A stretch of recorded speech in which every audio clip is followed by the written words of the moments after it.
Yes. So welcome, whoever's watching this incredible video. For me, 5 o'clock in the morning in Florida. Dan, where are you in the world? I'm in London, and yeah, it's just about 11 a.m. So it's all good Very for me. nice.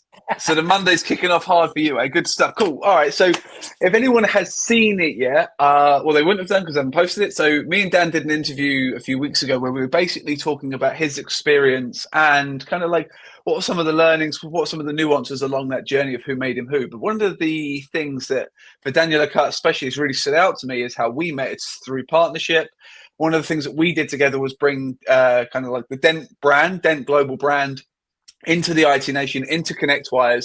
Dan and I were actually the instigators of that conversation. It was a really exciting partnership. But what it got me thinking about is how important partnerships really are. So I invited Dan Acutt back today for us to share a little bit about partnerships, why they are so important, but also how do you build them effectively? Because I think it's a crucial part of everyone's marketing and inbound Yeah. opportunity is partnerships. So Dan, quickly give us a bit of an introduction of who you are again. Who is Dan Acutt? And then we'll launch straight into kind of like the three top partnerships you have pulled together.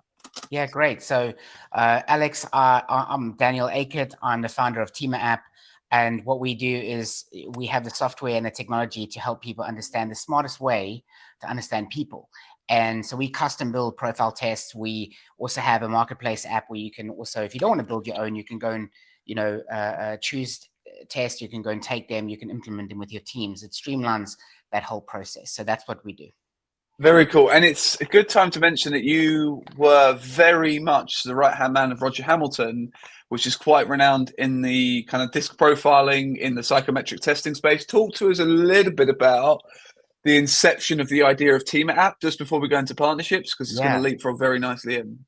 I love it because I spent over 8 years working for Roger and about 12 to 13 years working in personality profiling in particular. And I was Roger's right hand for the last 5 years. I worked there. I was head of investments for the company, generated over 17.5 million US dollars in investments, over 7.5 million US dollars in sales, and also took the company public on the New York Stock Exchange. So I was the lead project manager behind that as well. What led to Tema.APP was seeing that all these profiling companies in the world were making so much money, but there was a few things. They didn't care about the implementation. They didn't really care about the actual Yeah. user.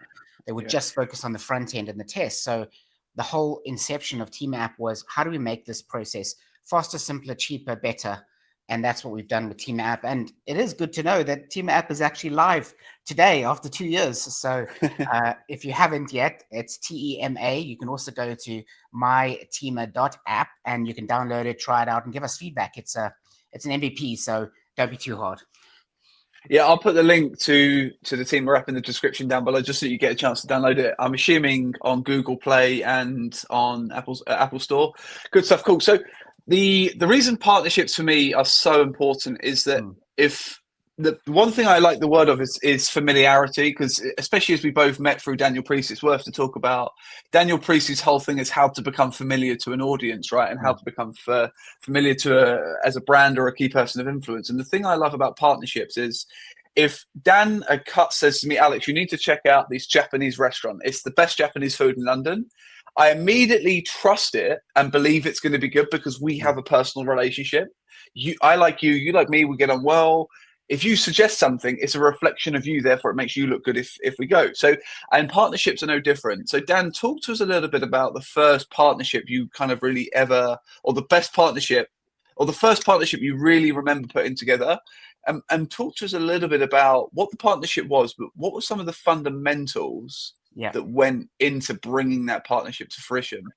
Yeah, definitely. I mean, the other side of what you were saying with the example of the restaurant, just to finish on that, is that also if it's a bad experience you have, then it's a reflection on me, right, and my credibility. So the other way around. So partnerships are relationships. That's really what it is. It's a different way of a relationship. It's more a formal, business relationship specifically. And my identification or my kind of understanding of what a partnership is how do you create a win-win-win scenario between, parties? And Yes, talk to us about win-win-win. What is a win-win-win? Talk to me about that. it's a great deal for me. It's a great deal for you, and it's a great product for your clients, the people, Oh, the there you outcome. go. And that for me is so, so important, because relationships are like everything. It's the one thing that has helped me to drive forward, for us to raise money, for us to get clients, for us to, get contracts. It's all been about relationships. And partnerships really only work when the relationship is at a certain level, where there's a lot of trust, as you mentioned. And then the second part is that there is a connection between the clients, the products, the services, and you both want the best outcome for those clients specifically. So if we talk about an example of partnerships, that I was doing with Roger Hamilton, for example, it was all about how do we get other people or entrepreneurs, coaches, to use wealth dynamics tools and services within their ecosystems. So, for example, we had something called a flow consultant, which was a coach that wanted to be certified in wealth dynamics and talent dynamics, and wanting to use that as a tool within their ecosystem. And that was an example of a partnership. So they got a big brand behind them. They got deals on, reselling tokens. They got trainings. They got all the sorts of those things that then also added credibility to the coach, and gave them a tool that they could use to really implement this with their results, improve the value of their products, etc. So that's an example of like a really, really good partnership. And I actually remember the first partnerships, we called them promotion plans. So a quarterly kind of target plan was to launch this Flow Consultant product. And it was interesting, because the first target was $30,000. Go and do $30,000, and then we can move on to the next one. And this is like, I don't know, 10, 11 years ago. And that was so successful. We did 107,000. So we did 3.5 times the result. And that's the result of what a good partnership is, where it's a good product, it's a good price, it's good value, it's good for everybody. And that's, for me, a fundamental of every single partnership as well. I just want to ask the question, Dan, because you've mentioned a good partnership here. How did you? I thought we'd change actually really quickly, which is, instead of talking about three different examples of partnership, talk to me about what good and bad partnerships are. Because you said it earlier on, and let's go back to the Japanese restaurant analogy. If you make the recommendation of the Japanese restaurant and I don't like it for whatever reason, how do we know this is a good or bad partnership? Is it just mean I don't like Japanese food? Is it just mean it didn't work this time? How do you know what a good partnership is versus a bad one? Yeah, I think it's a very clear thing, is trust. If you in your gut feel good about a person or something, that's a good starting point. I think when you talk about a good partnership, the great thing about a good partnership is a lot of trust, a lot of relationships. And when I'm doing connections, for example, and partnerships between two other parties, I know the products, the services, the service itself, the the type of clients, the model of that partner and this partner are the same. If they matched, this is a good starting point. And if they are both really, how can I say, they really have a good standard of looking after people, then it's a no-brainer. If it's a new partnership, the important thing to really understand here is not to go out and put your brand out there with them so quickly, because if they do let you down, it does have a very big negative effect. So I just want to quickly talk about this for a second. So I've got there's a well-being company that I'm coaching at the moment, two founders, and I said to them the other day, and they said, "Hey Alex, a guy's reached out to us. He's got about 200,000 followers online. He's doing some big revenue. He wants to merge companies straight away and like bring our brand into this, because they've got about 180,000 followers. He's got about 200,000 followers." And they said, "Do you want to merge it?" He said, "What would you do?" And I said, "I always have gone on the rule of thumb that we need to work together for 6-12 months before we merge anything, because although we have audience, although we have engagement, I have no idea what your integrity is, who you are as a person." And for me personally, it's like this, it's a really crucial point to get right, of like, let me just sit back and watch what you do for the first 6-12 months, because no one can keep up like a front for that long. And the reason I share this is, when I first went into business with someone within Discover Phenomenal, it seemed great on paper. 4 months in, we realized that we just didn't work at all well together for whatever reason. But he was already a shareholder of the business. So it was actually quite difficult to exit that person quickly from a business. Mm. considering I was trying to take the brand off this way, he was trying to take the brand off that way. And I think it's just a really crucial thing. Dan, any kind of like tips or tricks of how to avoid the wrong partnerships? Yeah, I think one of the tests that we're creating is the co-founder relationship test, right? And that's going to be the first starting point, which is, when you think about a person you want to work with or you want to create a co-foundership with, it's really important to understand that you're not the same people, because you don't need another person to do the same thing that you're going to do. You need somebody that's going to do something different, something that is your weakness, your struggle points, the areas where you don't succeed. That's a good partnership, because now you're in the thought process where, hey, I know somebody else is going to pick up this because they love it and I hate it. And that's a starting point, right? In what I recommend. And a lot of relationships and partnerships that we work with, we've seen this many times, where they have the same type of frequency or the same energy or the same profile, if I can put it that way. And that's why there's conflict, because they have the same responsibility, but they have very different ideas and experience. I think it'd be a good time to mention this is where the importance of vision comes in over values, because values are important to keep us aligned to things, but we need to make sure we're both working towards the same goal. And you need certain values and things aligned, such as integrity, love, trust, truth, all of these kind of things. But I like what you're saying, because let's just take disc profiling really quickly. If you've got an entire board of high Ds, right? It's going to be great for vision, everything else, but they're going to miss all the intricacies, all the paperwork process, all the bits that actually get this thing off the ground. Whereas if you've Yeah. got a company full of complete eyes, for example, you've got great ideas, you've got great things, but nothing ever really gets done because it's just in the concept phase the whole time. So how does Tema.APP support someone? Because I just want to understand, because you're the other end of all of the psychometric testing in terms of like, it's very modern, it's very new. What does Tema.APP do to make sure that you know how to fill the gaps around you in terms of Yeah. psychometric and testing? Yeah, absolutely. So the first thing you can do is Tema.APP has functionality that you can actually profile your teams. So you can, create a team that has a certain frequency. So, for example, if you think about it, a sales team, a marketing team, an operations, a service team, they all have different types of profiles that should be succeeding in those different teams. You're not going to have somebody that's a service-based person that's highly creative, because they're just going to be distracted constantly, and they're not going to be able to complete any of the things that the clients are asking. And the other way around, a very grounded person, you can't put them in a creative position, because they're just going to keep quiet and just follow the whole time and not come up with any ideas or anything like that. And it doesn't mean that someone's better than the other. It's just that everyone is a genius and everybody should be working in their natural strengths and abilities. So Tema.APP does this. It helps you to profile yourself. So you can go in. The first thing you do is you answer the happiness score quiz. So this is 10 questions. They are success metrics, and you measure this on a monthly basis. So you measure your happiness score, you measure your compensation, support, collaboration, momentum, impact, empowerment. These are all things that you can measure on an ongoing basis to see where you are struggling and not struggling. And generally, there's 3 that are very low scores. And starting to look at what you can improve, it just gives you a target of where you can improve.